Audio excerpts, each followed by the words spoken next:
4 ოქტომბრის საქმეზე სასამართლოს ხდომები გრძელდება. ამ წუთებში მიმდინარეობს 15 პირის პროცესი. ერთ-ერთი ადვოკატი საკუთარ შესავალ სიტყვას ამბობს, რის შემდეგაც უკვე მტკიცებულებათა გამოკვლევა დაიწყება. პროკურატურა საქმეზე მტკიცებულების სახით დართული აქვს TV პირველის ეთერში გასული 7 საათიანი მასალა. დაკავებულებს გამოძიება ედაობა სტრატეგიული და განსაკუთრებული მნიშვნელობის ობიექტის ხელში ჩაგდების მცდელობას, ჩადენილს ჯგუფურად და ჯგუფურ ძალადობაში მონაწილეობას.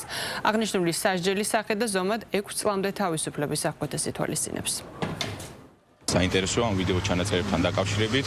ამჯერად მაინც რას მოგახსენებს ბრალდების ხარე, მიუთითებს თუ არა რომელიმე ბრალდებულზე, თუმცა კი ერთი ნამდვილად შემიძლია ხაზგასმით თქვა, რომ ჩემი დასაცავი პირი არც ერთ ვიდეო ჩანაწერში, რაც აღნიშნა კიდეც პროკურორმა, არ ჩანს. შესაბამისად, მოუთხოვთ ბრალდების ხარეს პროკურორს, რომ მიუთითოს რომელიმე ვიდეო ჩანაწერში, დღეს გამოკვლეულ ვიდეო ჩანაწერში, აისახება თუ არა რომელიმე ბრალდებული და მათ მიერ განხორციელებული რაიმე ზოგადად ძალადობრივი მოქმედება. მე დღეს ვაყენებ შუამდგომლობას სასამართლოს მიერ გამოთხოვილი იქნეს ევა შვილის ჯანმრთელობის მდგომარეობის შესახებ ინფორმაცია, ასევე ინფორმაცია იმის შესახებ, როდის უთავდება მას სტაციონარში ყოფნის ვადა.